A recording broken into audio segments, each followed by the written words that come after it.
Some sounds can break your heart before you even know what they are. For Clara Hawthorne, that sound was a baby's cry echoing through the Kentucky mountains at dawn. Clara had lived alone in these hills for 20 years, far from the world that once hurt her so deeply. She knew every path, every creek, every hidden valley. The mountains had become her refuge, after losing everything that mattered. But this morning was different. As the sun pushed through the morning mist, she heard something impossible, a desperate cry coming from the wilderness. There, beside a rushing stream, was an abandoned baby, wrapped in rough cloth. The moment Clara picked up that child, her quiet life was over. The baby's face stirred memories she thought were buried forever. Soon, whispers would reach her from town about a wealthy family who lost their heir under mysterious circumstances. Clara had no idea that caring for this abandoned child would drag her back into a world of secrets, betrayal, and dangerous family feuds.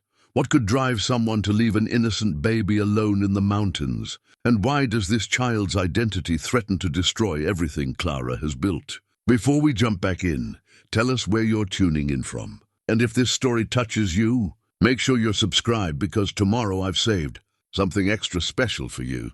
The rough cloth wrapped around. The baby felt familiar beneath Clara's weathered fingers, the kind of weave her grandmother used to make on the old loom that still sat gathering dust in the cabin's back room. But as she cradled the infant against her chest, walking carefully along the narrow deer path that led home, Clara's mind wasn't on textiles. It was on the chain around her neck, where Thomas's wedding ring had hung for 20 years, growing warm against her skin with each step. She hadn't planned on going to the creek that morning. Her usual routine involved checking the rabbit snares first, then tending to her small vegetable garden behind the cabin. But something had pulled her toward the water, maybe the restless energy that came with the changing season, or maybe something deeper that she couldn't name. Now, holding this tiny stranger, Clara wondered if some force beyond her understanding had guided her there. The baby had stopped crying once she picked him up, but his eyes remained alert, following her face with an intensity that seemed unusual for an infant. Those eyes were a striking shade of blue-green, like the deep pools found in limestone caves. Clara found herself talking to him as she walked, her voice rusty from years of speaking mainly to herself and the occasional wild animal. "Well now, little one, what's your story?" she murmured, adjusting the bundle to get a better look at his face. "Someone left you out there like you were nothing more than a sack of grain. That doesn't sit right with me. Not one bit." The path to her cabin wound through a grove of ancient oaks, their leaves just beginning to turn the deep gold and crimson that marked autumn in these mountains. Clara had walked this route thousands of times over the past 2 decades, but today it felt different, charged with possibility and danger in equal measure. The baby's weight in her arms was both comforting and terrifying. She hadn't held a child since. Clara pushed that thought away before it could take root. Some memories were too painful to revisit, even after all these years. Her cabin came into view through the trees, a sturdy structure built from local timber and fieldstone. Thomas had started building it the year before he died, dreaming of a simple life away from the complications of town. Clara had finished the work herself, driven by grief and the need to honor his vision. Over the years, she'd added a workshop, a root cellar, and a small barn for the goats and chickens that provided her with milk, eggs, and the occasional meat. Inside, the cabin was warm and practical, furnished with pieces Thomas had made, and others Clara had crafted herself during the long winter months. A stone fireplace dominated one wall, its mantel holding a few precious photographs and mementos from her previous life. The kitchen was simple but efficient, with shelves lined with preserved foods and herbs she'd gathered from the mountains. Clara settled into the rocking chair by the window, the same chair where she'd spent countless evenings reading or working on quilts. The baby seemed content in her arms, his tiny fist grasping at the air near her face. She studied his features more carefully now, noting the strong jawline and the way his dark hair curled at the temples. There was something aristocratic about his bone structure, something that spoke of good breeding and careful genetics. "You're not from around here, are you?" she said softly, touching his cheek with one finger. "This old mountain woman can tell quality when she sees it, and you've got the look of fine stock about you." The baby made a small sound, somewhere between a sigh and a coo, and Clara felt something shift inside her chest, a loosening of the tight knot of solitude she'd carried for so long. She tried to tell herself it was just maternal instinct, a biological response that any woman might have to a helpless infant. But deep down she knew it was more than that. This child had awakened something in her that she'd thought was dead and buried with Thomas and their own baby all those years ago. As the morning wore on, Clara found herself falling into a rhythm of care that felt both foreign and natural. She warmed some goat's milk and fed the baby with a small spoon, marveling at how readily he accepted the nourishment. She changed the rough cloth that served as a diaper, fashioning a better one from an old soft shirt. All the while, she talked to him, her voice growing stronger and more confident with each passing hour. "I suppose you'll be needing a name," she said, settling back into the rocking chair after his feeding. "Can't just keep calling you baby forever, though I reckon we should figure out where you belong before we get too attached to each other."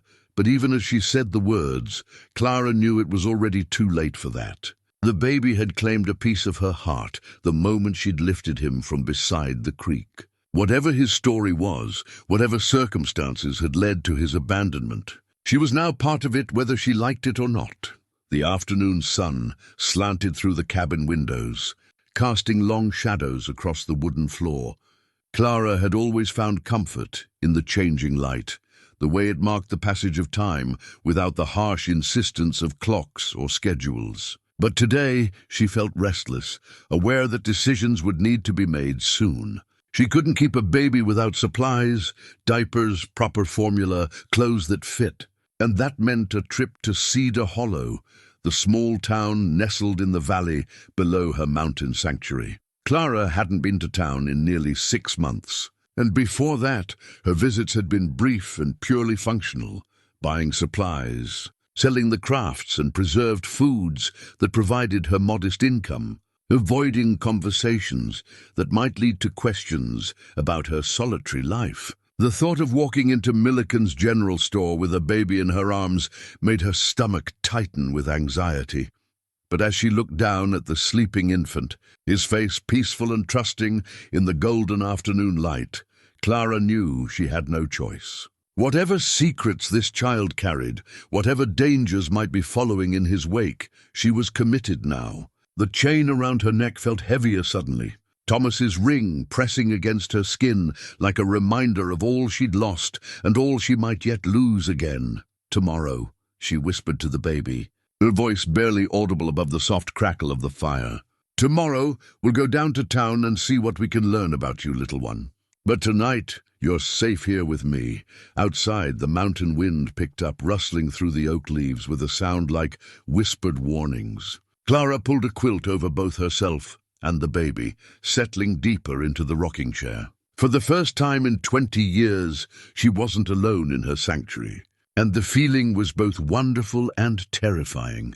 As darkness fell over the mountains, Clara found herself humming an old lullaby her mother had sung to her long ago. The baby stirred at the sound, but didn't wake, his small body warm and solid against her chest. Whatever tomorrow might bring, tonight was theirs, a moment of peace before the world intruded on their fragile new bond. The fire burned lower, casting dancing shadows on the walls, and Clara continued to rock, her mind already turning over the questions that would need answers. Who was this child? Why had someone abandoned him in such a remote place? And why did holding him feel like coming home after a lifetime of wandering in the wilderness? The wedding ring pressed against her skin, a tangible link to her past, while the baby in her arms represented something she'd never dared to hope for again, future worth fighting for. Clara had forgotten how intrusive the world could be until she walked into Milliken's general store, with the baby bundled in her arms. The bell above the door announced her arrival with a harsh jangle that seemed to echo through every corner of the cramped space. and within seconds, every eye in the store was fixed on her with undisguised curiosity. "Well, I'll be damned," said Harley Milliken from behind the counter, his graying beard unable to hide his shocked expression. "Clara Hawthorne, as I live and breathe. Ain't seen you down here since when was it? Spring sometime?" "Harley," Clara nodded curtly, adjusting the baby's weight in her arms. She'd wrapped him in her cleanest quilt, but she could feel the stares of the other customers drilling into her back like accusations. "I need some supplies." Mrs. Patterson, the town's self-appointed keeper of gossip, stepped closer with the predatory smile of someone who'd just spotted fresh prey. "Why, Clara, honey, what do you have there?" Her voice carried the false sweetness that barely concealed her hunger for scandal. "Baby needs some things," Clara replied, keeping her voice level as she approached the counter where Harley kept the infant supplies. The selection was limited. Cedar Hollow wasn't the kind of place that catered to young families, but she could see diapers, formula, and a few basic necessities. "Baby?" Mrs. Patterson's eyebrows shot up toward her dyed hairline. "Clara, dear, whose baby is that? I mean, you've been living up on that mountain by yourself for—" "That's my business," Clara cut her off. But she could see the wheels turning in the older woman's head, already composing the story she'd spread through town before sunset. Harley, sensing the tension, busied himself gathering the items Clara pointed out. "You'll need bottles too," he said quietly, "and some of those little undershirts. Gets cold up your way." As Clara selected what she needed, trying to ignore the whispered conversation sprouting up around her like weeds after rain, she became aware of another discussion taking place near the penny candy counter. Two men in expensive suits, unusual attire for Cedar Hollow, were speaking in low, urgent tones to Sheriff Morrison. "Family's been through enough," one of the suited men was saying. "All we want is closure, some kind of resolution to this tragedy."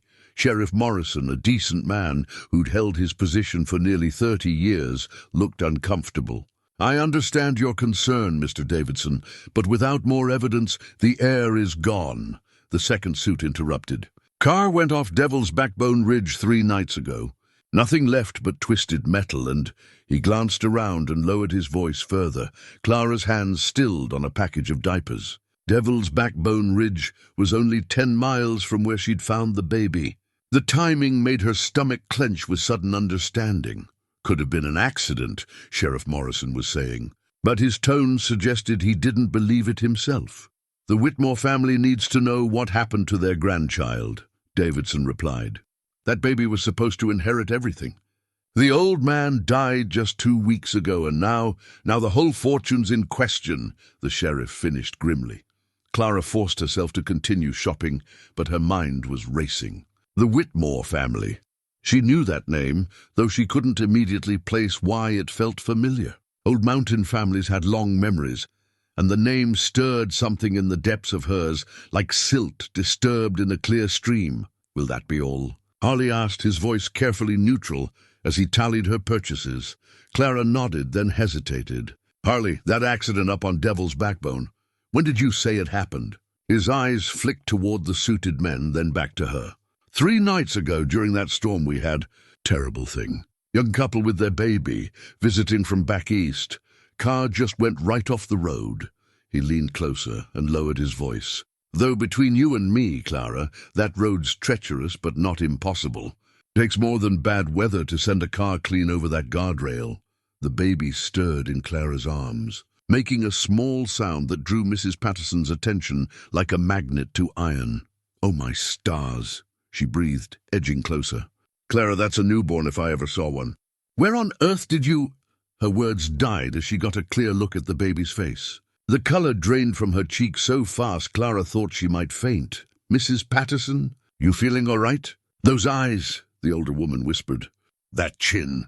"My lord, Clara, where did you find this child?" Before Clara could answer, one of the suited men approached them. "Excuse me, ma'am," he said, his voice smooth but with an undertone that raised the hair on Clara's neck.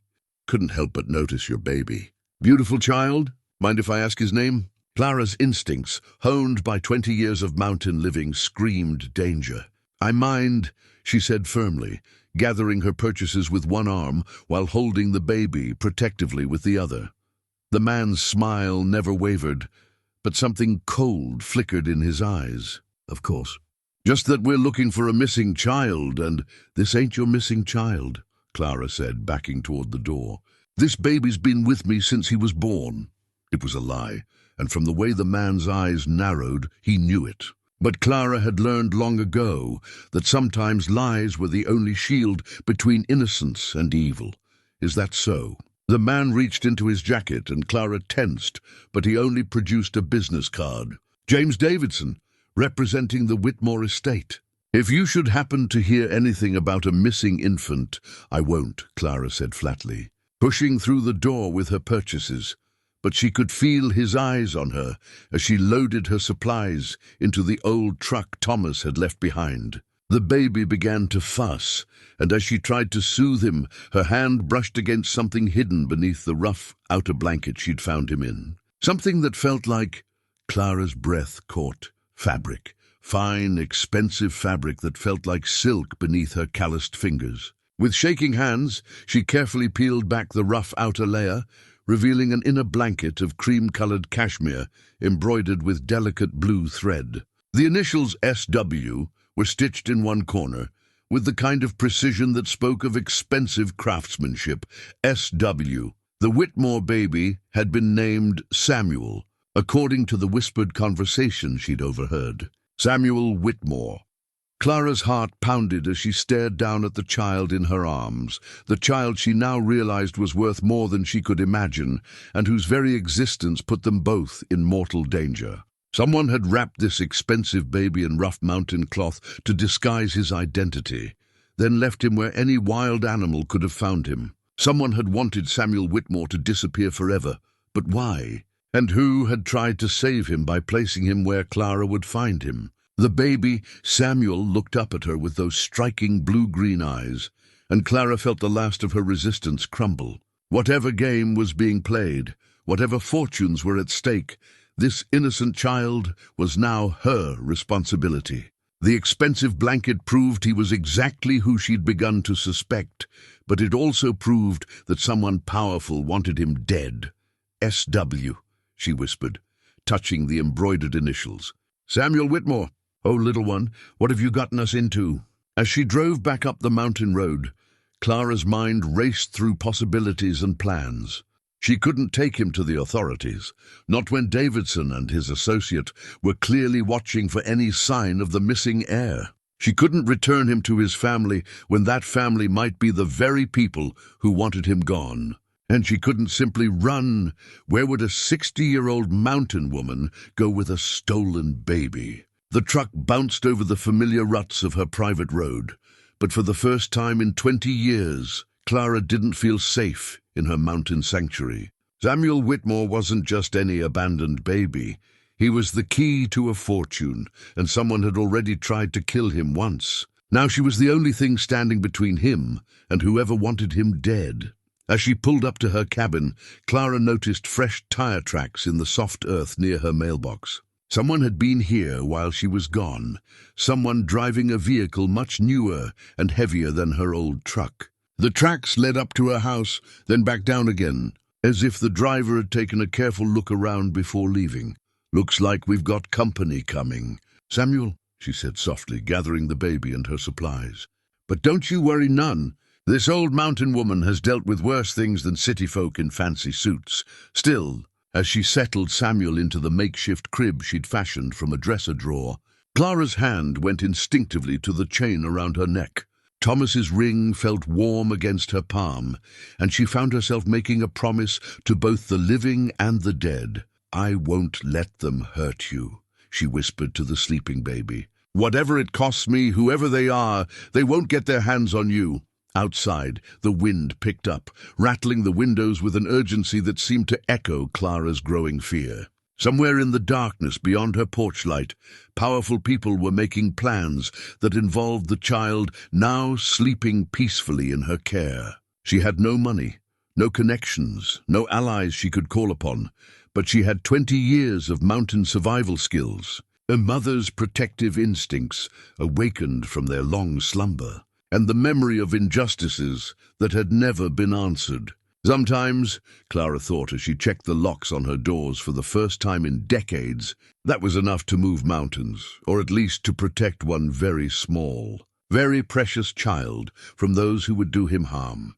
The Cedar Hollow Public Library occupied a converted Victorian house on Maple Street, its shelves filled with donated books and decades of local newspapers that few people bothered to read anymore. Clara hadn't set foot in the building since Thomas's death, but desperate times called for desperate measures. With Samuel sleeping peacefully in a sling across her chest, she climbed the creaking front steps just as the morning sun cleared the surrounding hills. Margaret Henley looked up from her desk with surprise that quickly melted into genuine warmth. The librarian had aged considerably since Clara last saw her, her grey hair now completely white, and new lines mapping the years around her kind eyes. "Clara Hawthorne," Margaret said softly, rising from her chair. "My goodness, it's been too long," Clara finished, adjusting the sling to ensure Samuel remained comfortable. "I need to do some research, Margaret." "About the Whitmore family." Margaret's expression grew cautious. "Research for what purpose, if you don't mind my asking?" Clara had prepared for this question during the sleepless night she'd spent, planning her next moves. "Genealogy project," she said, which wasn't entirely a lie. "Found some old family papers that mentioned connections to local mining families." "I see." Margaret gestured toward the reference section, where bound volumes of newspapers and local histories lined the shelves. "We have quite a bit on the Whitmores. Prominent family going back to the 1800s, coal money mostly." As Margaret pulled several volumes from the shelves, Clara found herself studying the librarian's face. "You remember my family, don't you? The Hawthornes who lived over on Bitter Creek." "Of course I do, honey. Your father worked the mines for nearly 30 years. Margaret's voice grew gentler. "Terrible thing what happened to him." Clara felt Samuel stir against her chest as she opened the first volume of newspaper clippings. "Remind me about the details. It's been so long, and I was just a girl when—" "Mining accident," Margaret said, settling into the chair beside Clara. "Tunnel collapse in the Whitmore operation up on Black Mountain. Your father and 3 other men were killed instantly." The newspaper clipping Margaret pointed to was dated October 15th, 1978, Clara. Read the sparse details. "A tunnel collapse caused by structural failure. 4 men dead. Families compensated by the Whitmore Mining Company as a gesture of goodwill." The article was brief and contained no mention of an investigation or any suggestion of negligence. "Structural failure," Clara murmured, running her finger along the faded newsprint. "What did that mean exactly?"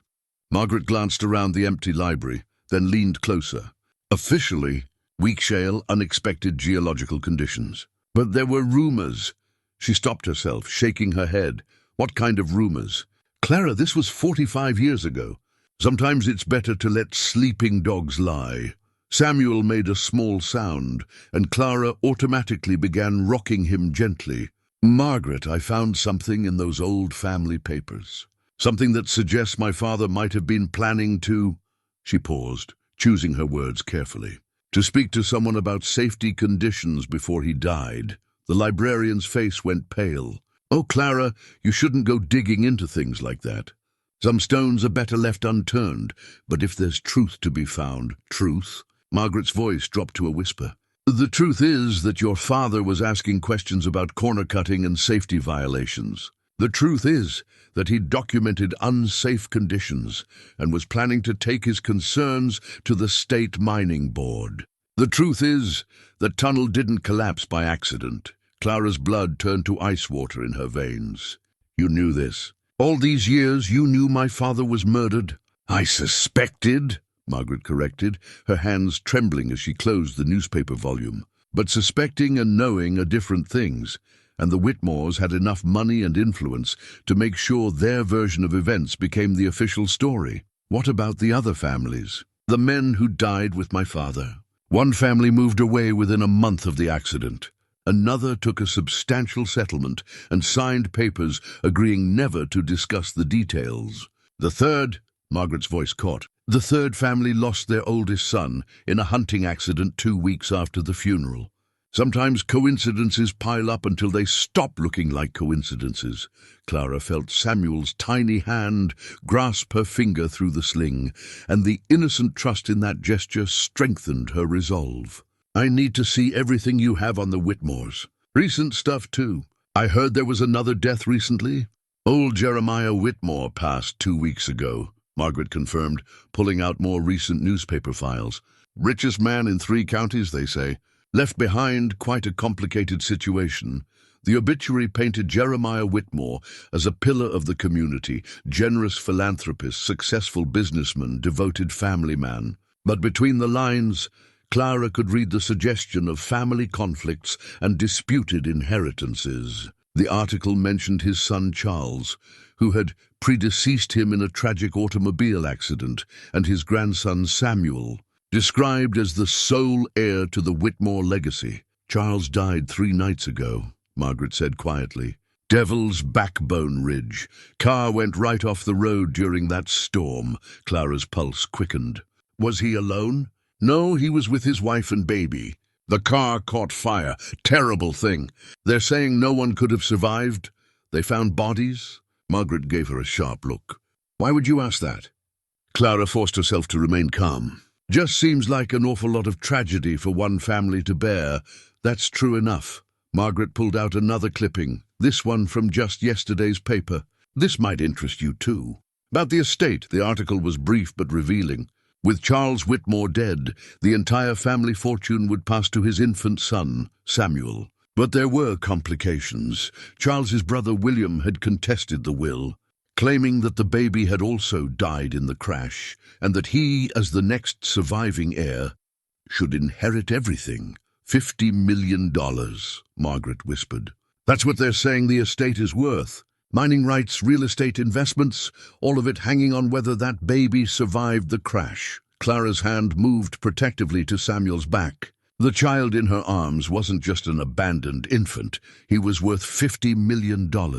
And his uncle was apparently willing to claim he was dead to get his hands on the money. Margaret, Clara said carefully, hypothetically speaking, if someone wanted to make sure a particular version of events became the official story, how might they go about it? The librarian's eyes grew troubled. Same way they did 45 years ago, I imagine. Money talks, and the Whitmores have always had plenty to say. Clara spent the next hour reading through decades of newspaper coverage, building a picture of a family that had accumulated wealth and power through methods that weren't always entirely legal or ethical.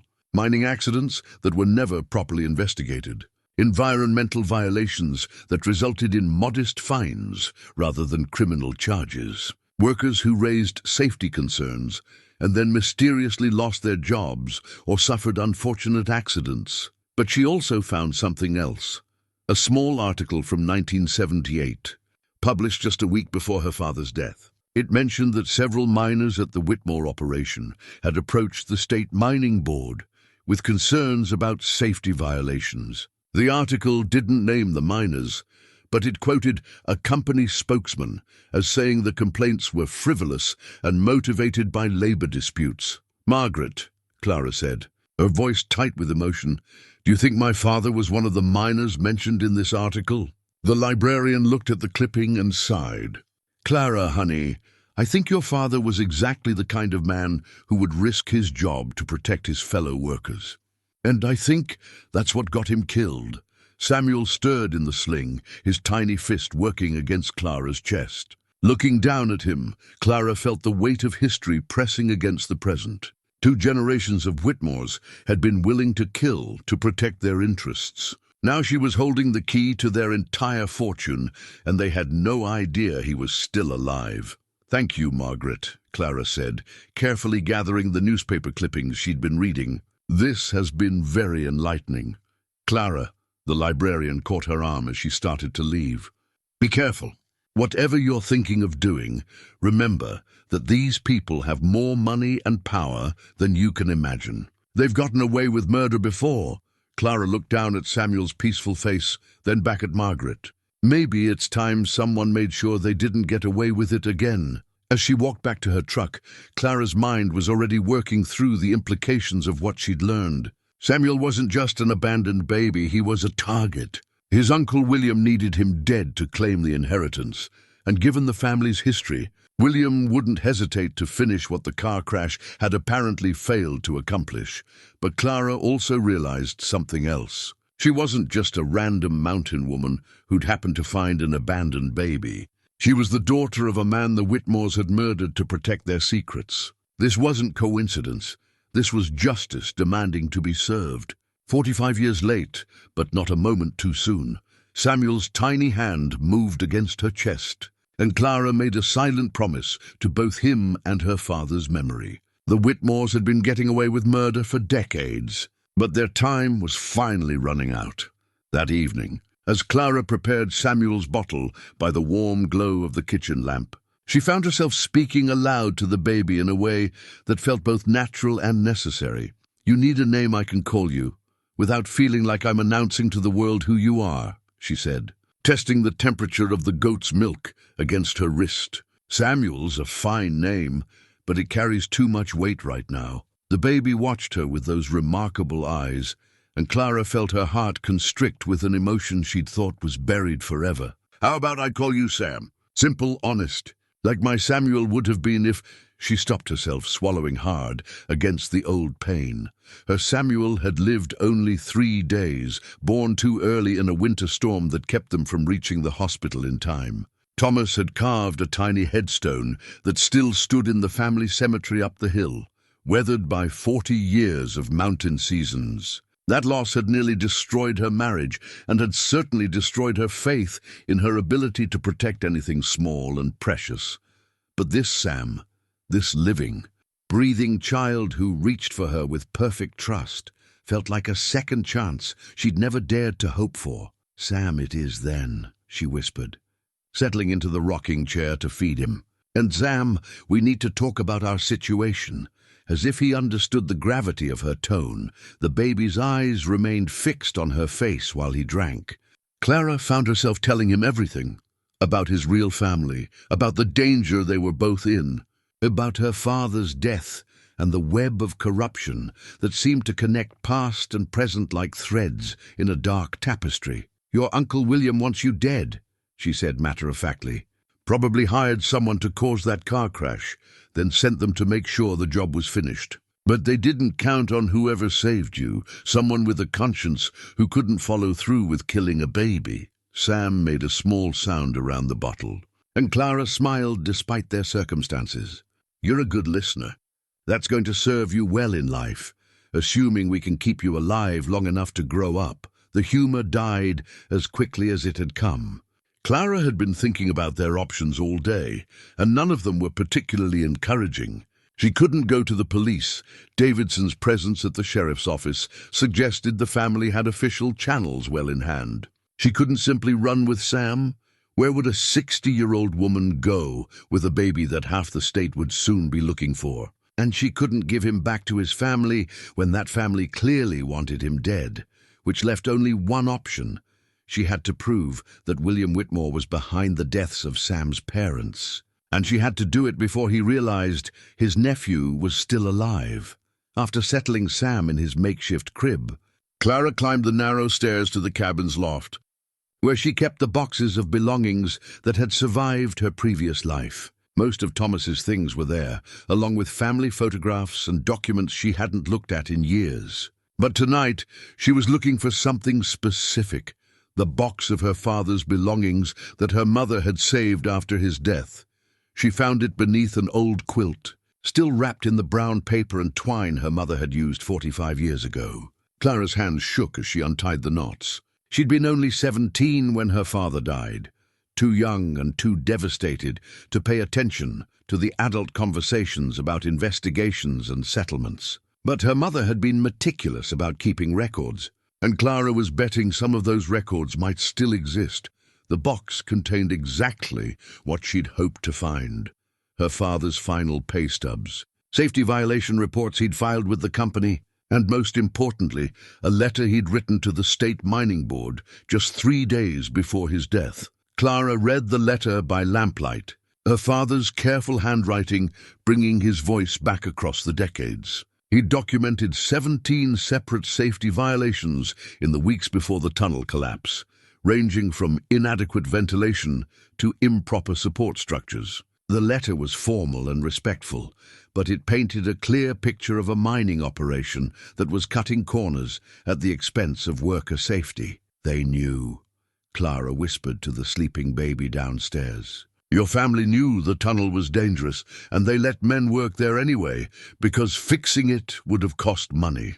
But the letter was more than just a safety report. In the final paragraph, her father had written something that made Clara's blood run cold. I have reason to believe that these violations are not accidental oversights, but deliberate cost-cutting measures implemented at the direction of management. I have documentation to support this claim, and am prepared to provide it to state investigators. Documentation. Her father had evidence of deliberate negligence, evidence that would have exposed the Whitmores as the criminals they were, evidence that had died with him in that tunnel collapse, or had it. Clara spent the next hour going through every piece of paper in the box, looking for any clue about where her father might have hidden his evidence. She found receipts, work schedules, and safety reports, but nothing that qualified as the kind of documentation that would threaten a family's entire empire.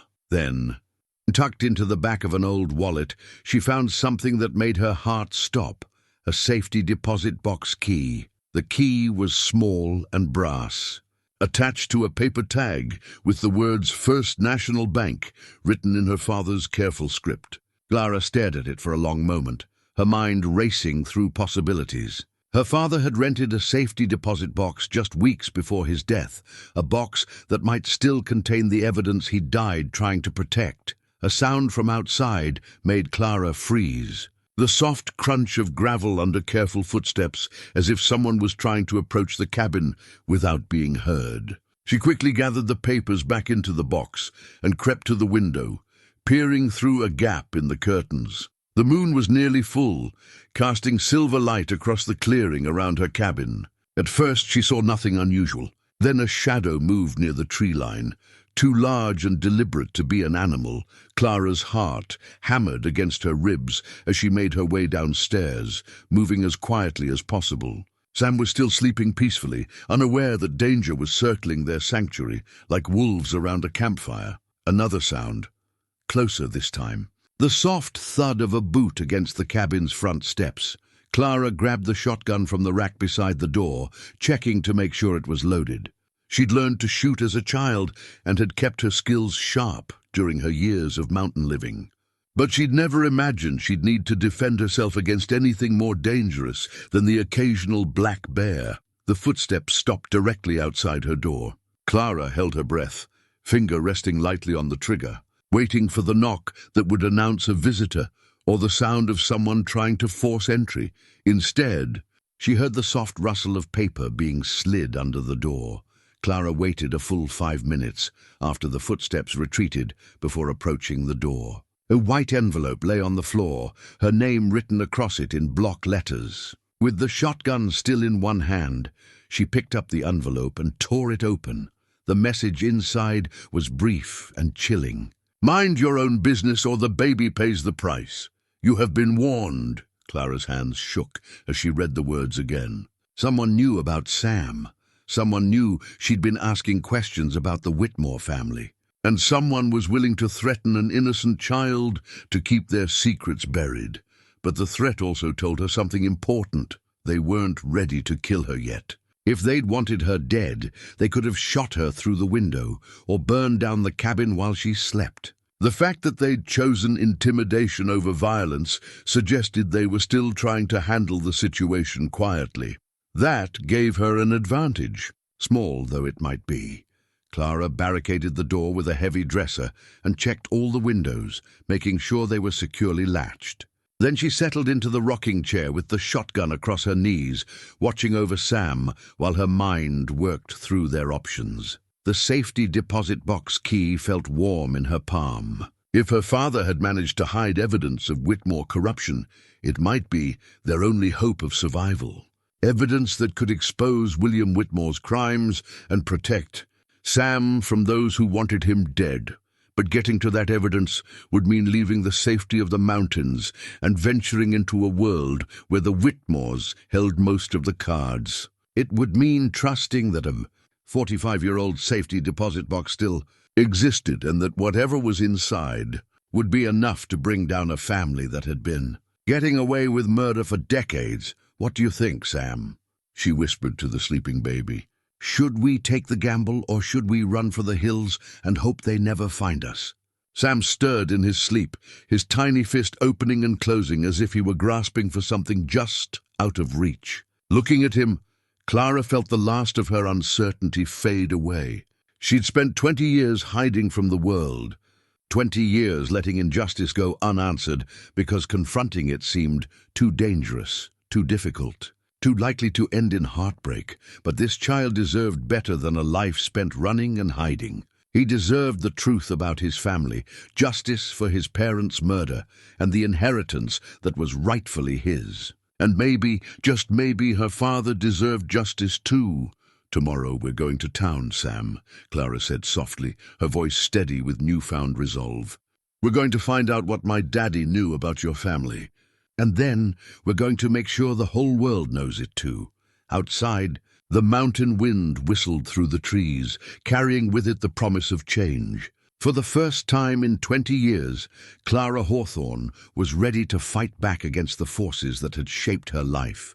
And this time, she had something worth fighting for, sleeping peacefully in her arms. The threatening note lay crumpled on the floor beside her chair. But Clara no longer felt afraid. Fear was a luxury she couldn't afford when an innocent child's life hung in the balance. Tomorrow would bring new dangers, new challenges, new opportunities for everything to go wrong. But tonight, she and Sam were safe in their mountain sanctuary, and that was enough. The storm was coming, but Clara Hawthorne had weathered storms before. This time, she intended to be the one who decided how it ended. Dawn came grey and cold, with the kind of mist that clung to the mountains like smoke from an old fire. Clara had slept little, listening for sounds that might herald another midnight visit. But the threatening note seemed to have been the extent of their nighttime caller's boldness. Now, with Sam fed and bundled warmly against the morning chill, she was preparing to take the biggest risk of her 20 years on the mountain. The storage shed behind her cabin held the remnants of her previous life, items too precious to discard, but too painful to keep in daily sight. Thomas's tools hung neatly on hooks, their metal surfaces showing only the faintest traces of rust despite decades of disuse. His fishing gear occupied one corner, while boxes of photographs and documents lined the walls like silent sentinels guarding memories. But it was the metal trunk in the far corner that drew Clara's attention this morning. She'd avoided opening it for years, knowing that what lay inside would bring back the worst day of her life. Now, with Sam sleeping peacefully in his carrier beside her, she found the strength to lift the heavy lid. The smell of old leather and faded paper rose from the trunk's depths, carrying with it the ghost of her father's presence. His mining helmet sat on top, its once bright yellow surface now dulled by age, but still intact. Clara lifted it carefully, her fingers tracing the dents and scratches that told the story of 30 years spent underground. "He wore this every day for 3 decades, she said softly to Sam, though the baby was too young to understand. Kept it polished and checked the light religiously. Said a man's helmet was what stood between him and the darkness.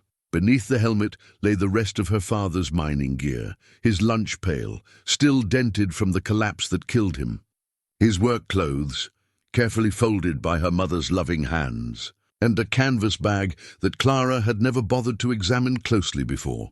She opened the bag with trembling fingers, revealing a collection of papers and photographs that made her breath catch. These weren't the official documents she'd found in his personal effects. These were photocopies of company memos, safety inspection reports that had been filed but never acted upon, and photographs of mining conditions that told a story of deliberate negligence.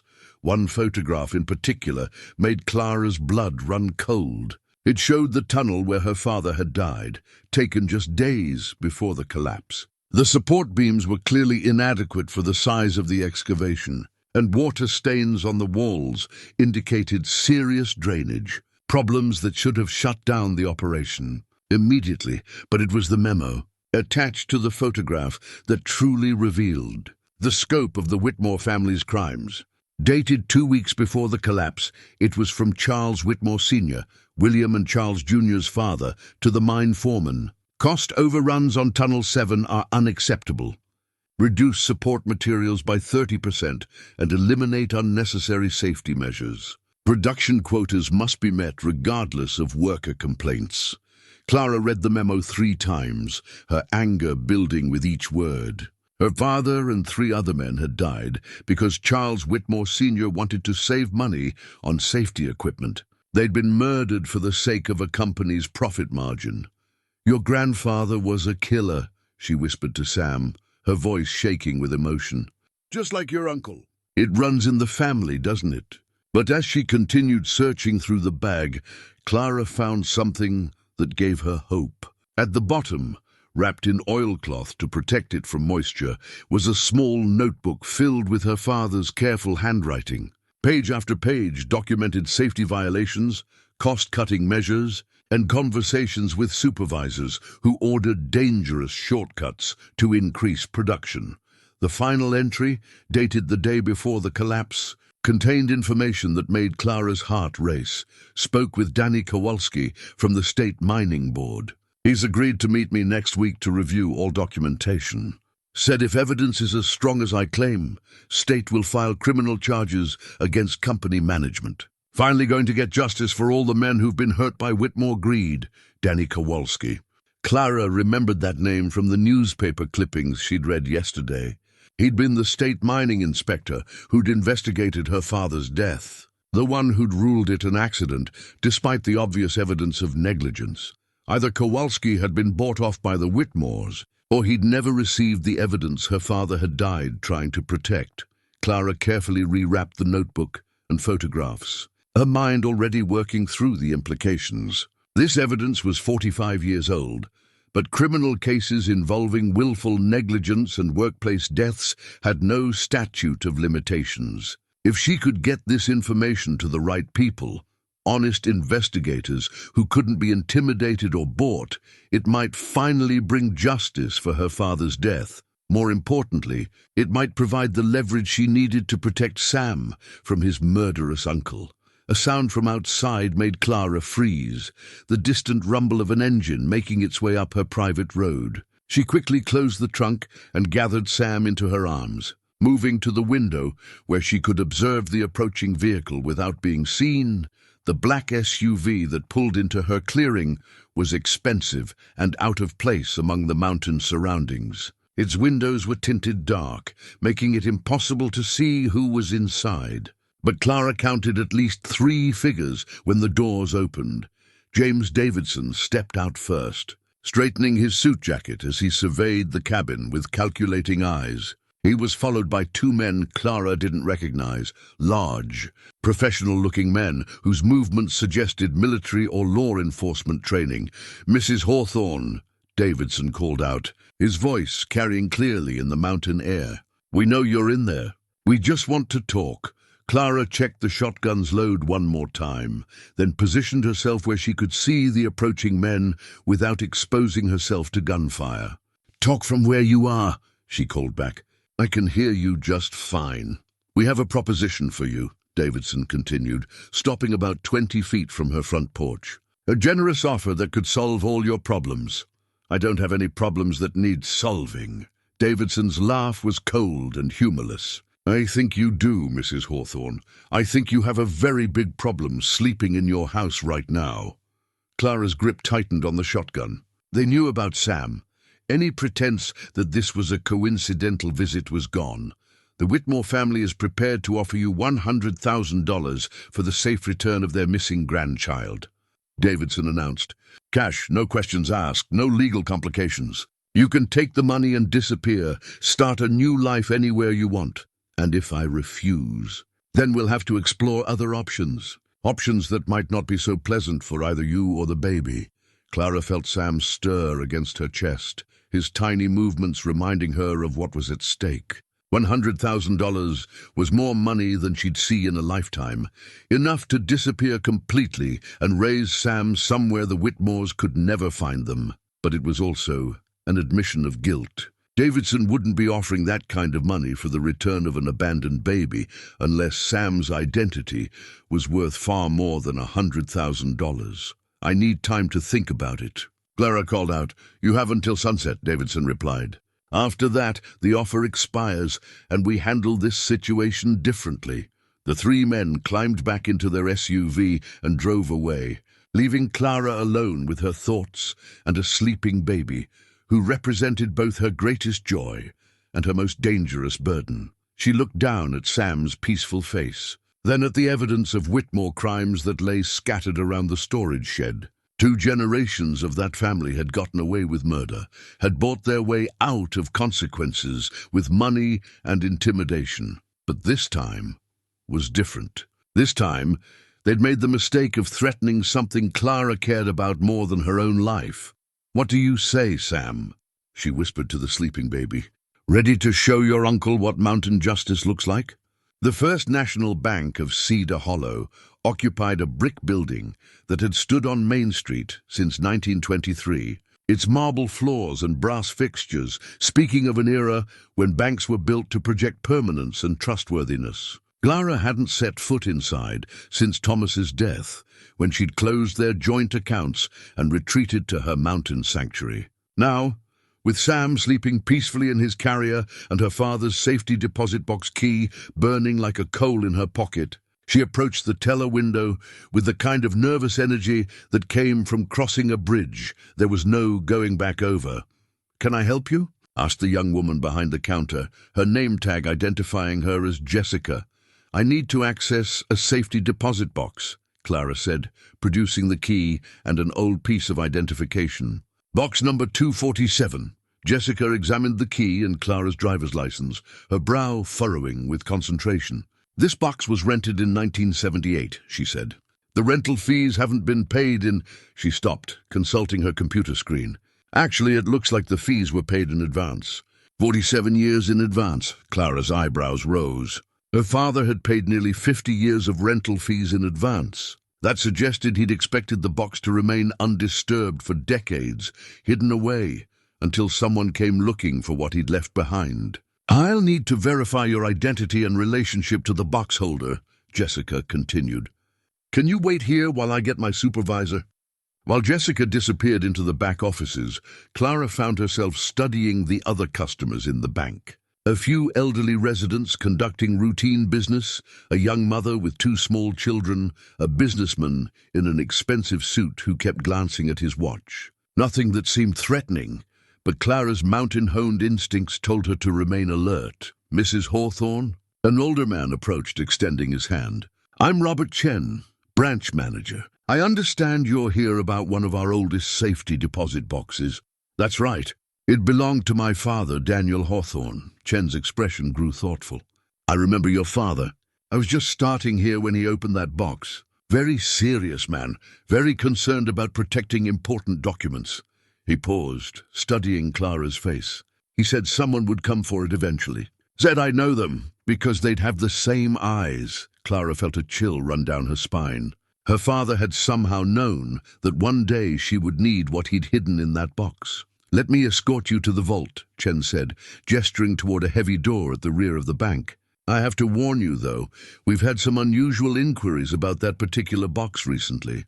"What kind of inquiries?" "Someone claiming to represent the estate of a deceased customer, asking about unclaimed boxes.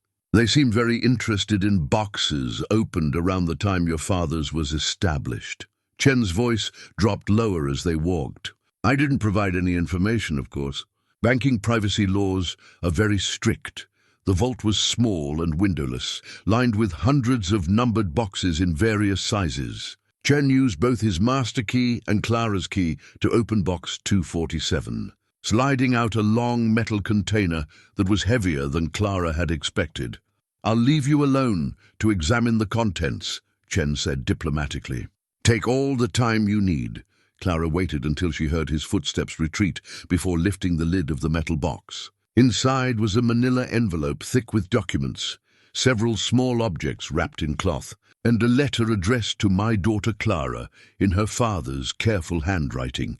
With trembling hands, Clara opened the letter first. "Clara, if you're reading this, then something has happened to me, and the truth needs to come out. The Whitmores have been killing men for profit for 20 years, and I have the evidence to prove it. But more than that, I've discovered something about our family's connection to theirs that you need to know. Your great-grandmother was a Whitmore. She was disowned by the family when she married a poor miner, but that makes you and any children you might have legitimate heirs to a portion of the Whitmore fortune. I've included the genealogical records that prove it. The Whitmores have built their empire on blood money. It's time someone with clean hands claimed what's rightfully theirs and used it to help the families they've destroyed. Be careful, daughter. These people will kill to protect their secrets. All my love, Daddy." Clara read the letter 3 times before its implications fully sank in. She wasn't just a random mountain woman who'd found an abandoned baby. She was a Whitmore heir herself, someone with a legitimate claim to the family fortune. And Sam was her cousin, separated by several generations, but connected by blood and by a shared right to justice. The documents in the envelope supported her father's claims with meticulous detail. Birth certificates, marriage records, and death certificates that traced an unbroken line from the original Whitmore patriarch to Clara's great-grandmother to Clara herself. Legal papers that established her standing as a legitimate heir, even though the family had tried to erase her bloodline from their history. But it was the other documents that truly revealed the scope of Whitmore criminality. Mining safety reports that had been falsified, payoffs to state inspectors, records of bribes paid to local officials, and most damning of all, a ledger that documented deliberate acts of sabotage designed to eliminate workers who asked too many questions. Her father's death hadn't been the result of corporate negligence. It had been a calculated murder, carried out by men who knew exactly what they were doing. Clara carefully rewrapped each document, her mind racing through the implications. This evidence wouldn't just expose William Whitmore's recent crimes, it would reveal decades of corruption that would destroy the entire family empire and likely send multiple people to prison for the rest of their lives. More importantly, it would establish both her and Sam as legitimate heirs to the Whitmore fortune. Instead of hiding from William's attempts to kill them, she could take the offensive, using the law to protect Sam and claim what was rightfully theirs.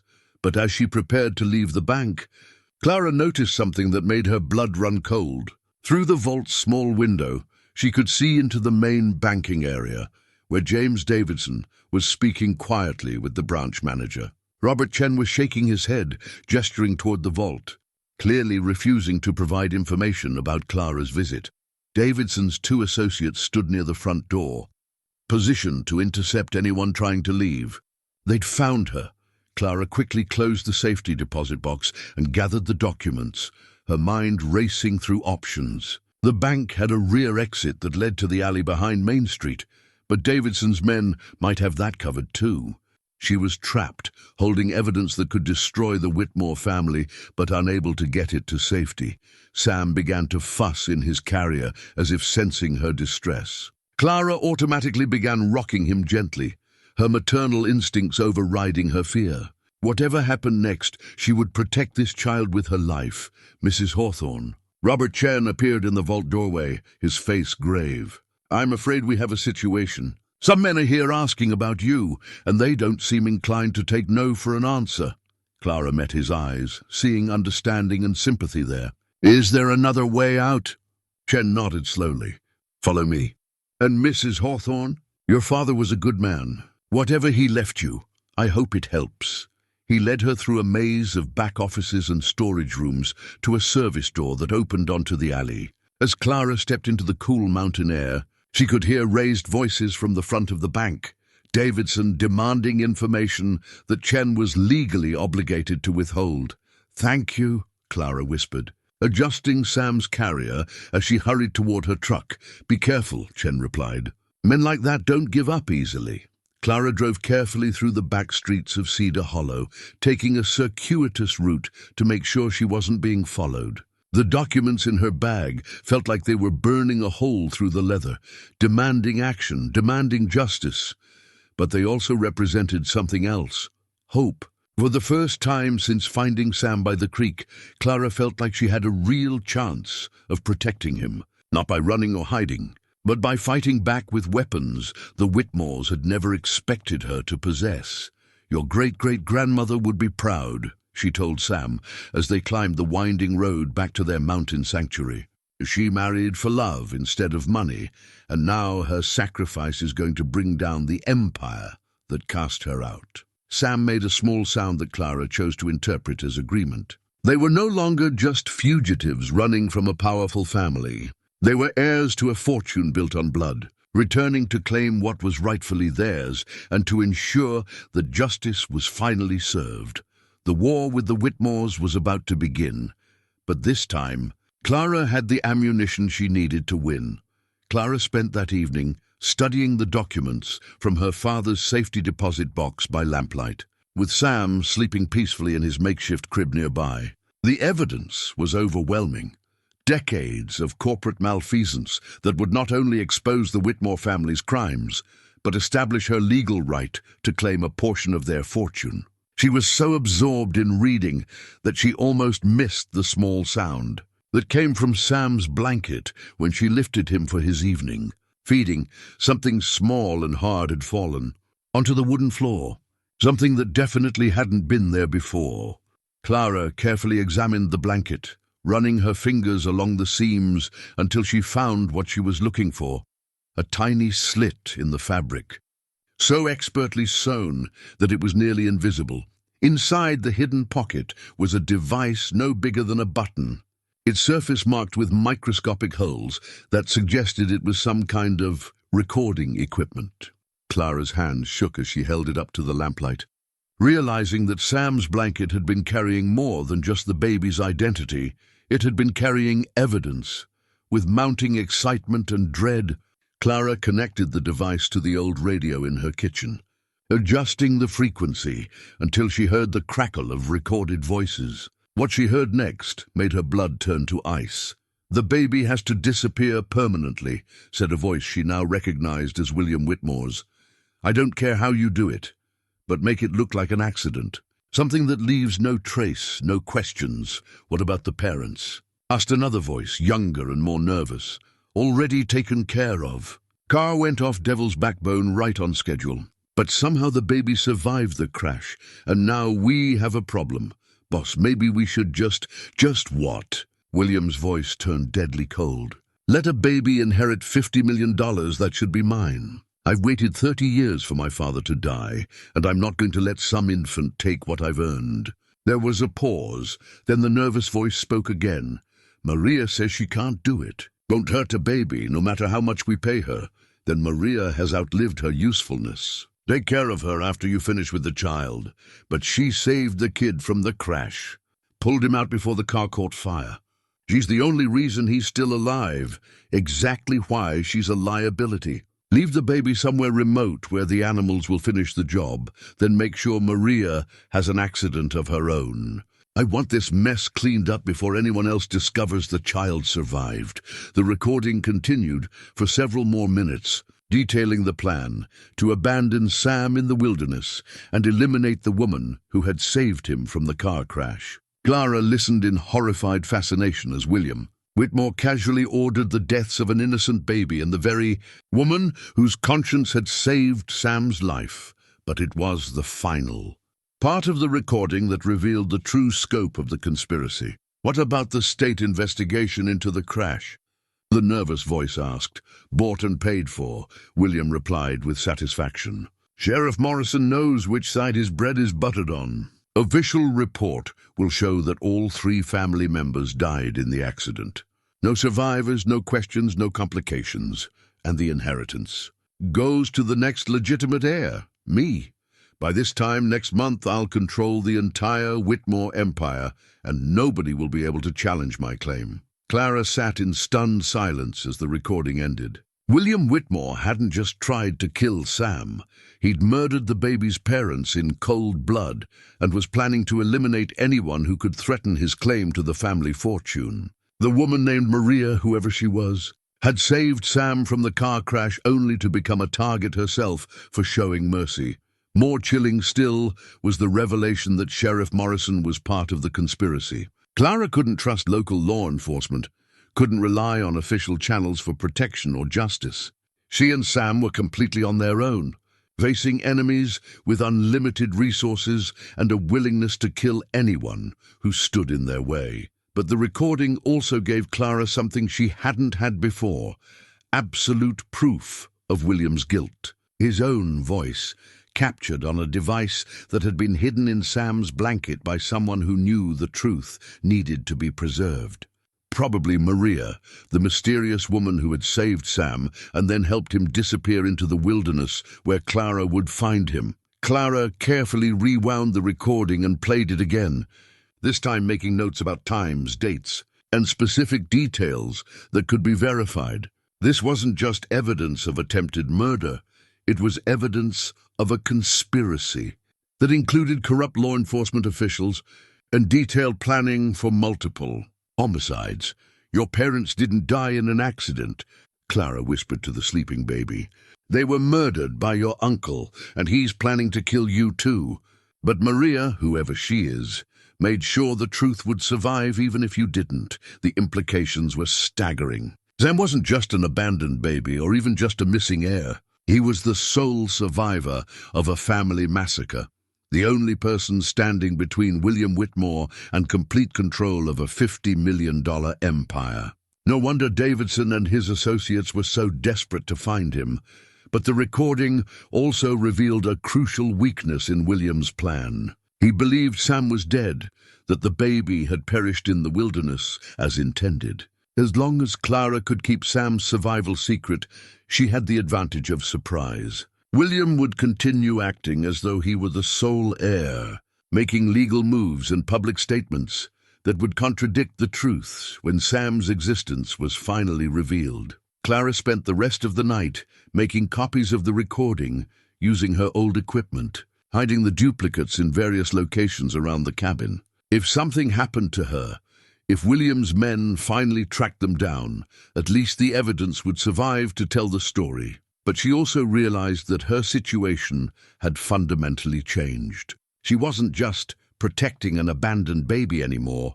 She was harboring the rightful heir to a fortune, while his would-be killer assumed he was dead. The stakes were higher than she'd imagined, but so was her ability to strike back. As dawn approached, Clara made a decision that would have seemed impossible just days earlier. She wasn't going to run or hide anymore. She wasn't going to wait for William Whitmore to discover Sam's survival and come hunting for them.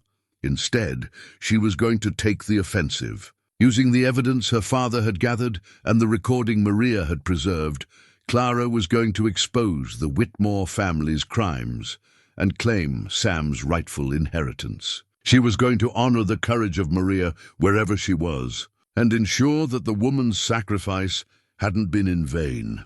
"It's time to go home, Sam," Clara said softly, looking down at the sleeping baby who had transformed her life and awakened her long-dormant sense of justice. "Time to claim what's yours and make sure your uncle pays for what he's done." The war was about to begin, but Clara finally had the weapons she needed to win it. William Whitmore had made the mistake of underestimating both the power of a mother's love and the determination of mountain folk who'd been pushed too far. He was about to learn that some battles were fought, not with money or influence, but with truth, courage, and the unbreakable bond between a woman and the child she'd sworn to protect. The next morning brought a clarity that Clara hadn't felt in decades. As she prepared Sam's bottle and watched the sunrise paint the mountains in shades of gold and crimson, she found herself thinking not of the dangers that lay ahead, but of the justice that was finally within reach. The recording device had given her everything she needed to destroy William Whitmore. But first, she had to get that evidence to people who couldn't be bought or intimidated. Her first call was to the State Attorney General's office in Frankfurt. using the old landline that still connected her cabin to the outside world. After working her way through several layers of bureaucracy, Clara finally reached Assistant Attorney General Patricia Walsh, a woman whose reputation for prosecuting corporate crime had survived 3 different gubernatorial administrations. Ms. Walsh, my name is Clara Hawthorne, and I have evidence of murder and conspiracy involving the Whitmore family in Cedar Hollow, Clara said without preamble. There was a pause on the other end of the line. Mrs. Hawthorne, that's a very serious accusation. What kind of evidence are you talking about? Audio recordings of William Whitmore planning the murder of his nephew. Documents proving 45 years of mining safety violations that killed my father and 3 other men. And genealogical records establishing legitimate claims to the Whitmore inheritance. Another pause, longer this time. Mrs. Hawthorne, I'm going to need to meet with you in person to examine this evidence. Are you somewhere safe? For now. But the local sheriff's department is compromised. Sheriff Morrison is on William Whitmore's payroll. I see. Can you meet me at the Federal Building in Lexington tomorrow morning? I'll have FBI agents there to ensure your safety. Clara felt a surge of relief. Federal involvement meant the case would be outside William's sphere of influence. I'll be there. But Ms. Walsh, there's something else you need to know. The baby they're claiming died in that car crash. He's alive. I've been protecting him. The silence that followed was so long, Clara thought the line had gone dead. Finally, Walsh spoke again, her voice carefully controlled. Mrs. Hawthorne, are you telling me you have the missing Whitmore heir? I'm telling you I have a baby whose own uncle tried to have him murdered, and I have the recording to prove it. Dear God, Mrs. Hawthorne, listen to me very carefully. Don't trust anyone in local law enforcement. Don't go anywhere alone. Can you get to Lexington safely? I'll find a way. After ending the call, Clara began the delicate process of preparing for what might be her final confrontation with the forces that had shaped her life. She gathered all the evidence, her father's documents, the recording device, the genealogical records, and packaged them carefully in waterproof containers. If something happened to her on the way to Lexington, she wanted to ensure the truth would survive, but she also made another decision, one that surprised her with its emotional weight. Opening the old trunk where she kept Thomas's belongings, Clara retrieved the letters he'd written to her during their courtship, the photographs from their wedding day, and the small wooden cross he'd carved during their first winter in the mountains. I'm finally going to finish what we started, she said aloud, as if Thomas could hear her across the decades. We came to these mountains to escape the corruption down below, but maybe it's time to go back and clean house. Sam watched her with those remarkable eyes as she packed their few belongings into a small bag. For all the danger that lay ahead, Clara felt a sense of peace she hadn't experienced since Thomas's death. She was no longer running from her past or hiding from the world. She was finally moving toward something: justice, truth, and a future where Sam could grow up safe from the violence that had claimed his parents. Your mama and daddy are going to get justice, she told the baby as she changed his diaper. And your great-grandfather, my daddy, is finally going to rest easy knowing the truth came out. A sound from outside made Clara freeze. The rumble of multiple vehicles coming up her mountain road, moving fast and making no attempt at stealth. Through the window she could see a convoy of black SUVs climbing toward her cabin, kicking up clouds of dust in their wake. Clara's mind raced through her options. She could try to run, take Sam, and disappear deeper into the mountains where vehicles couldn't follow. But winter was coming, and a baby couldn't survive the harsh mountain weather without proper shelter and supplies. Instead, Clara made a choice that reflected 20 years of mountain living and a lifetime of accumulated wisdom. If William Whitmore wanted a confrontation, she would give him one, but on her terms, using every advantage the mountains could provide. She quickly activated the emergency beacon Thomas had installed years ago, a device connected to the State Emergency Services Network that would bring help to her remote location. Then she gathered Sam into his carrier, secured the evidence in a backpack, and moved to the defensive positions. She'd been planning in her mind for days. The cabin sat in a natural bowl, surrounded by thick, forest and rocky outcroppings that provided excellent cover for someone who knew the terrain. Clara had spent 20 years learning every tree, every boulder, every deer path within a mile of her home. She knew which routes would support a vehicle and which would trap unwary intruders in terrain they couldn't navigate.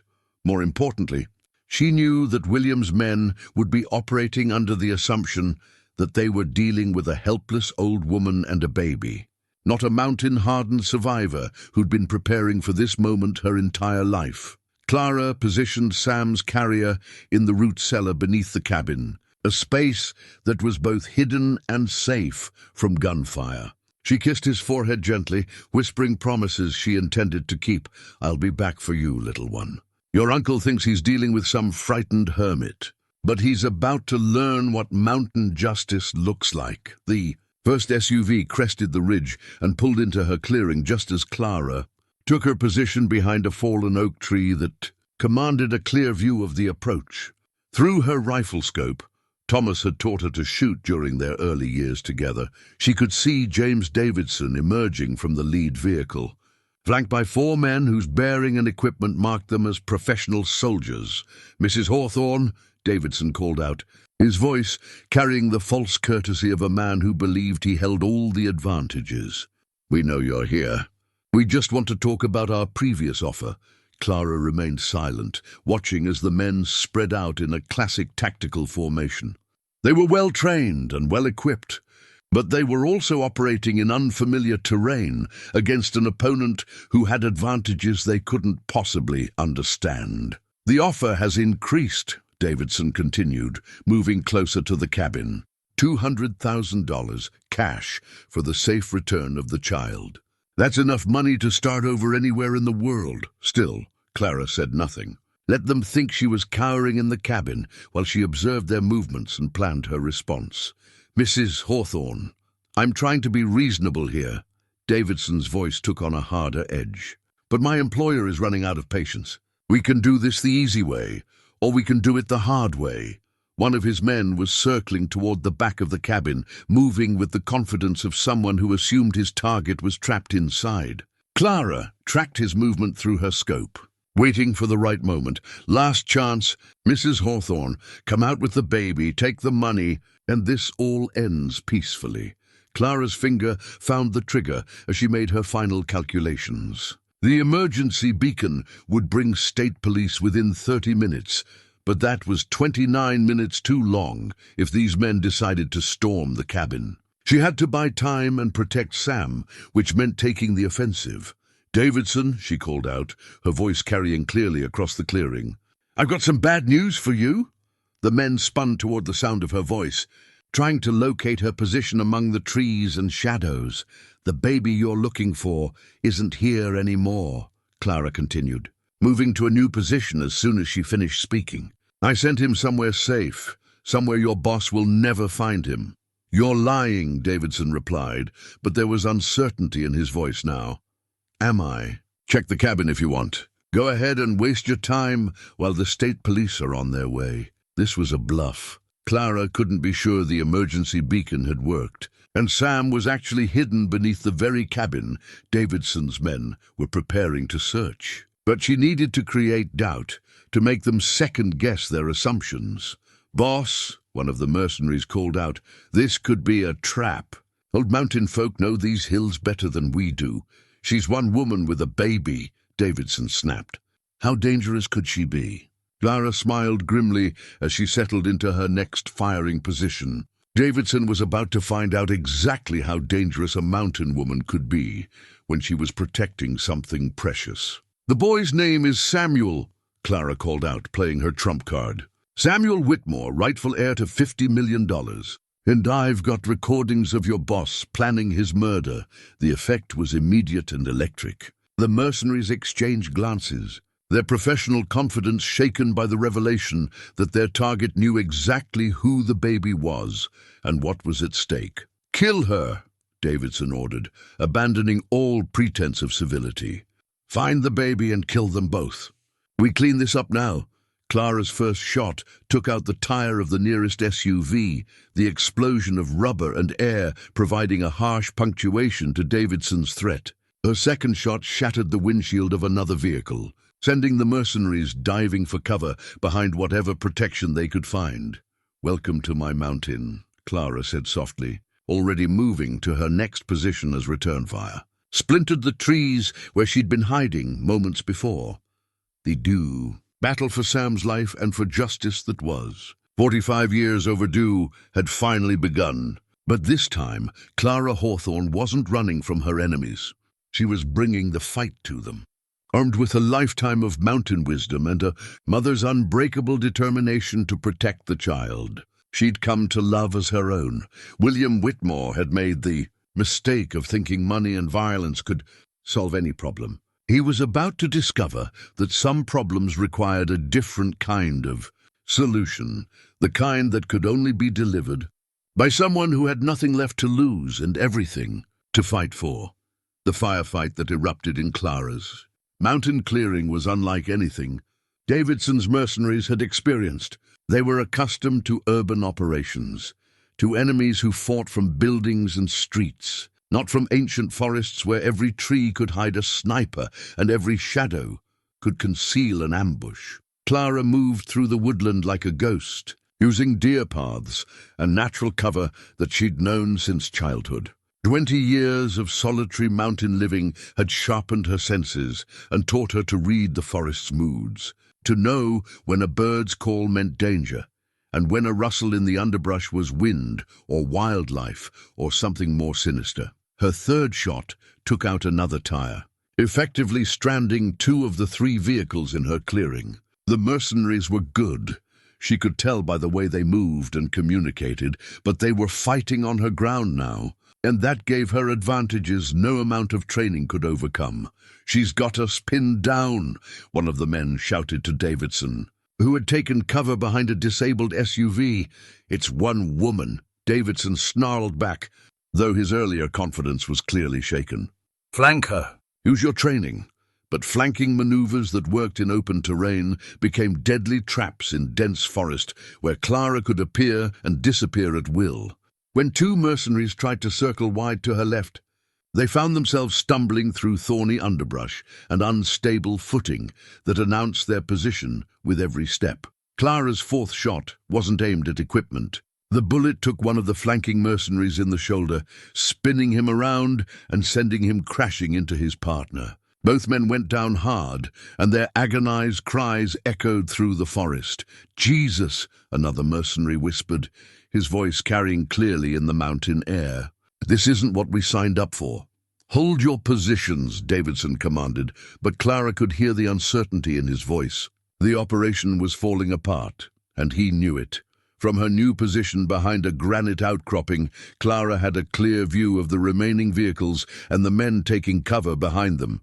The emergency flare gun Thomas had given her years ago was tucked into her belt, a signal device that would mark her position for rescue helicopters, but could also serve a more immediate purpose. "Davidson," Clara called out, her voice carrying easily across the clearing. "I've got something your boss needs to hear."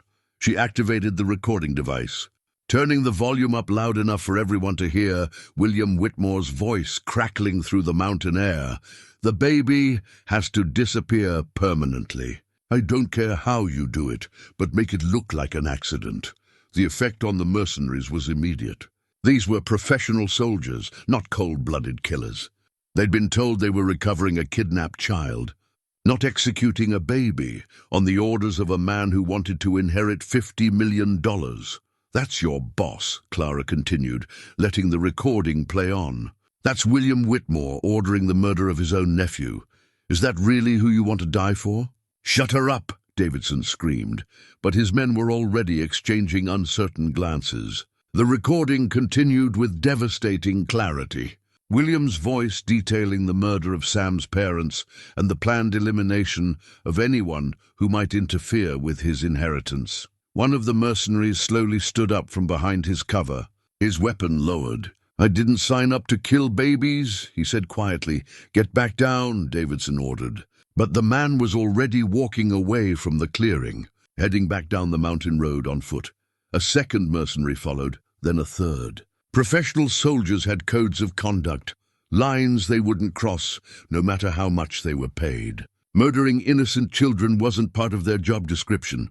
Cowards, Davidson spat. But he was now alone, except for one remaining operative who seemed torn between loyalty and conscience. Clara used the distraction to move closer to the clearing, positioning herself where she could see Davidson clearly through her rifle scope. The man who had threatened Sam, who had tried to bribe and intimidate her, was now exposed and vulnerable. "It's over, Davidson," Clara called out. "Your men are gone, your vehicles are disabled, and the state police are on their way. Surrender now, and maybe you'll live long enough to testify against William Whitmore." Davidson's response was to raise his own weapon and fire wildly in her direction, the bullets chipping bark from trees and whining off stone, but coming nowhere close to their target. He was panicking now, a desperate man who knew his carefully planned operation had turned into a complete disaster. Clara's next shot was carefully aimed and precisely placed. The bullet struck Davidson's weapon, tearing it from his hands and leaving him stunned and defenseless in the middle of the clearing. "Last man!" Clara called to the remaining mercenary, who was crouched behind the final intact vehicle. "Your boss is down, your backup is gone, and you're alone on a mountain with a woman who's been preparing for this fight her whole life. What's it going to be?" The mercenary slowly stood up, his hands visible and empty. "I'm out," he said clearly. This job was supposed to be a simple recovery operation. Nobody said anything about murdering children or getting into firefights with civilians. He, too, began walking back down the mountain road, leaving Davidson alone and defeated in Clara's clearing. Clara emerged from the tree line, her rifle trained on Davidson as she approached. The man who had seemed so confident and threatening just minutes earlier now looked small and pathetic, clutching his injured hand and staring at her with undisguised fear. "Please," Davidson gasped. "I was just following orders. William Whitmore promised us $1 million to bring back the baby. Dead or alive?" Clara asked coldly. Davidson's silence was answer enough.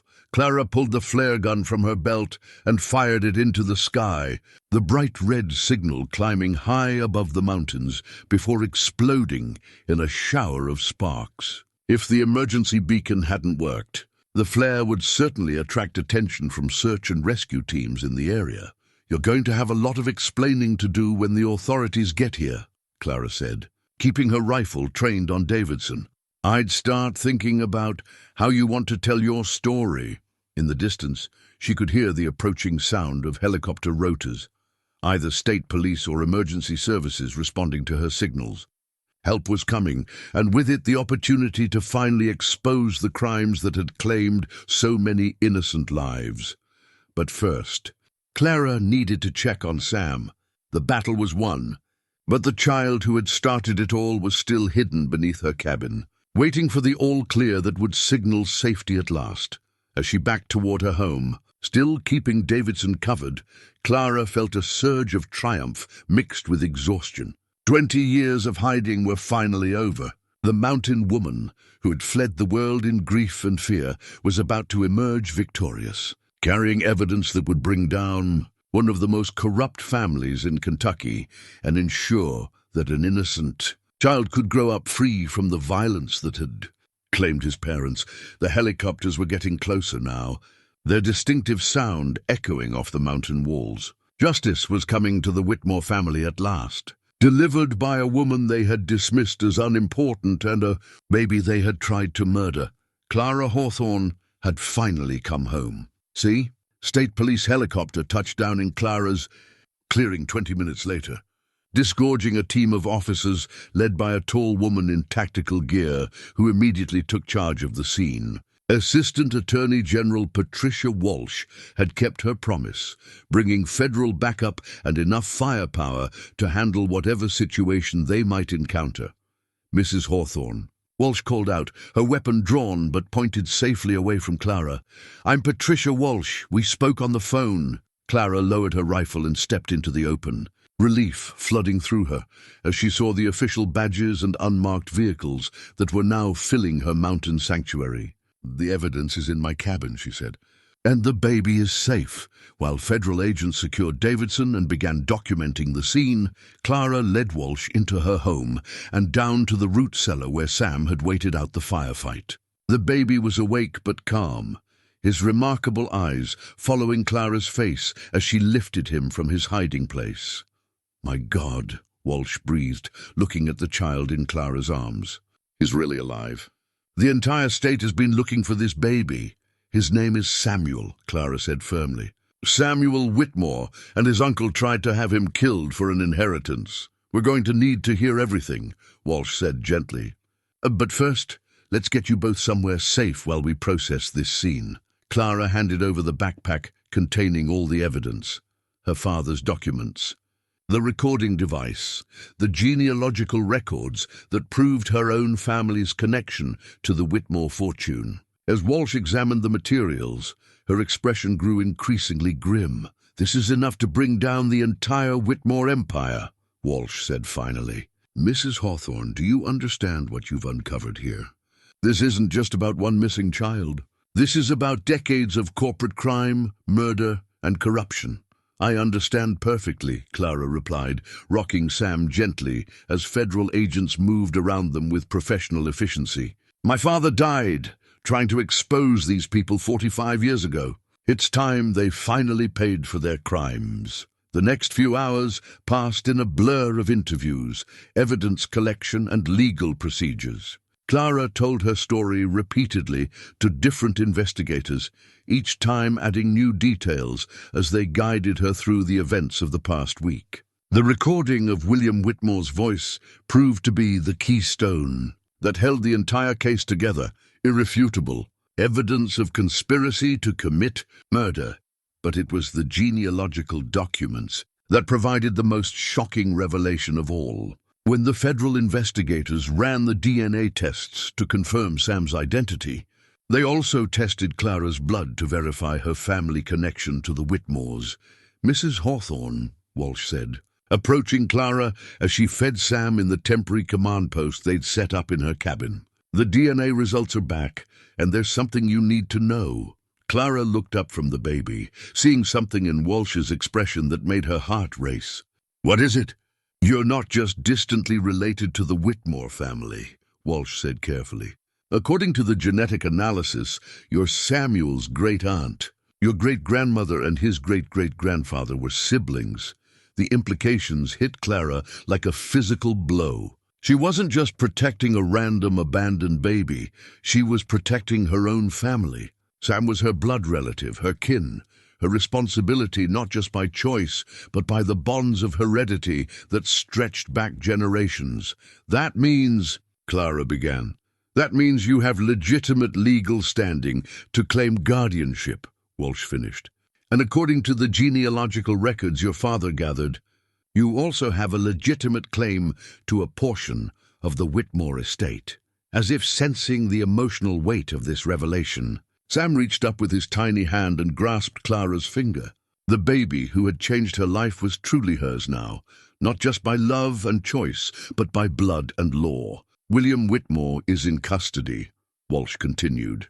"We arrested him an hour ago at his estate, along with Sheriff Morrison and 3 other local officials who were part of the conspiracy. The evidence you've provided is overwhelming." Clara felt tears she hadn't shed in 20 years sliding down her weathered cheeks. "And Sam? What happens to Sam?" "That's up to you," Walsh said gently. "As his closest living relative and the person who saved his life, you have first claim to guardianship.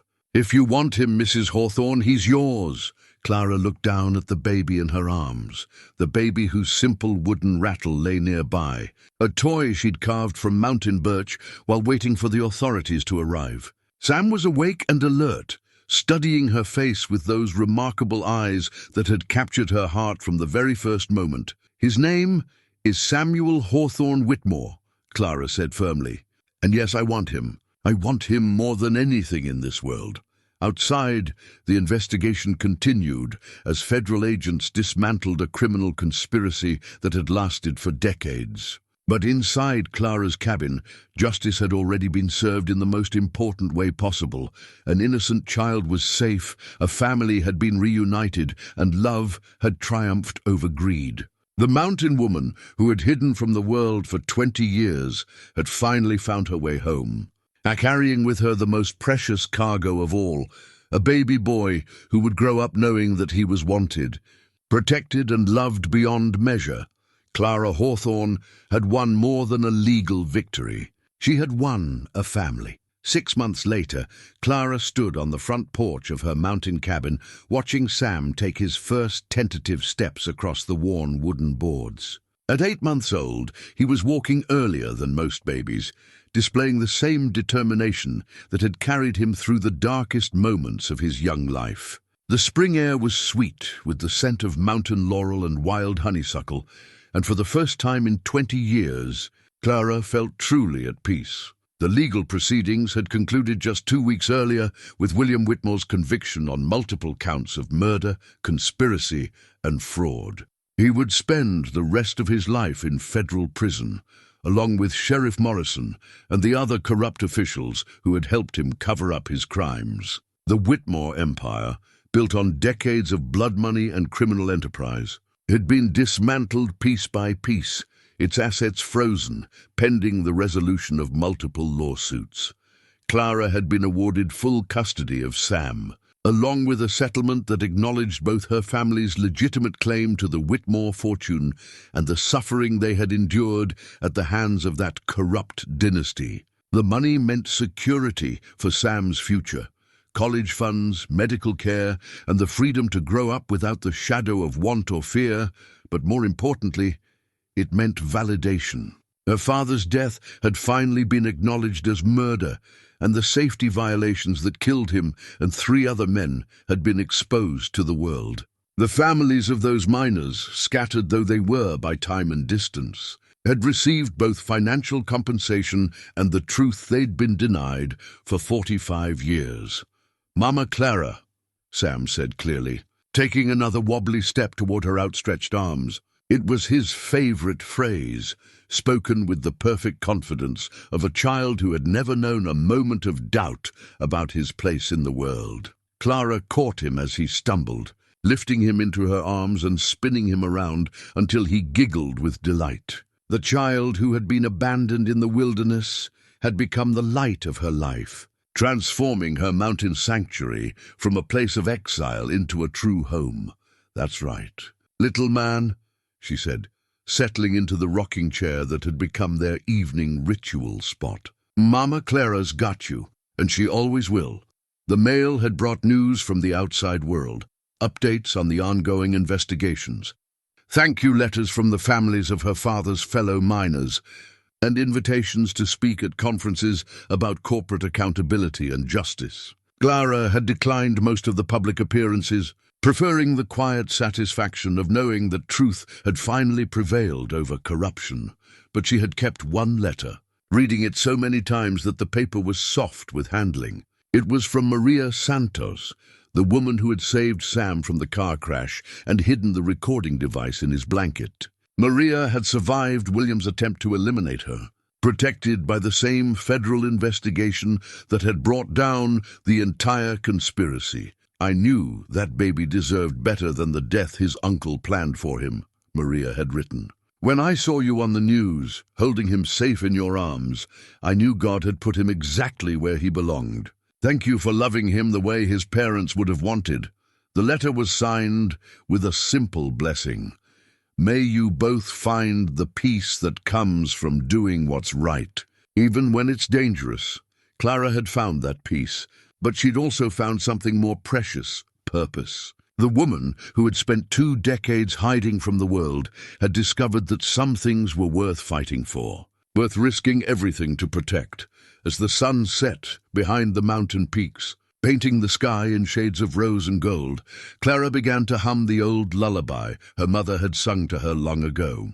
Sam nestled against her chest, his breathing growing slow and steady as sleep claimed him, Thomas's wedding ring still hung around her neck, but it no longer felt like a weight anchoring her to the past. Instead, it felt like a bridge connecting the love she'd lost to the love she'd found, honoring her husband's memory while embracing the future that Sam represented. The new birth certificate that established Sam's legal identity lay framed on the mantel, next to photographs of her father and Thomas, and a small wooden cross that Sam loved to grasp during his feedings. The document was more than legal paperwork. It was a declaration of family, of belonging, of love that transcended blood and circumstance. Samuel Hawthorne Whitmore, Clara read softly from the certificate, as she did every evening. Son of Charles and Elizabeth Whitmore, ward and beloved child of Clara Hawthorne, born into trouble but raised in love. Below the formal information, in the space reserved for additional notes, the clerk had written something that made Clara smile every time she saw it. Child found and claimed by the mountain woman who fought heaven and earth to keep him safe. As darkness settled over the mountains and the first stars appeared in the clear Kentucky sky, Clara carried the sleeping Sam inside to his crib, a real crib now, not a makeshift bed fashioned from a dresser drawer. The cabin that had once echoed with loneliness now rang with the sounds of life and laughter. The future as bright as the morning sun that would soon rise over their mountain home. Clara Hawthorne had finally come home from her long exile, carrying with her the most precious cargo of all, a child who would grow up knowing that love was stronger than greed, that justice was worth fighting for, and that sometimes the most unlikely heroes were the ones who changed the world. Outside, the mountain wind whispered through the trees with sounds of contentment and promise. The war was over, the truth had won, and tomorrow would bring new adventures for a mountain woman and the baby boy who had given her life meaning again. Some stories end with justice served and wrongs made right. This one ended with something even more powerful. A family forged by courage, strengthened by love, and blessed by the knowledge that they had fought the good fight and won.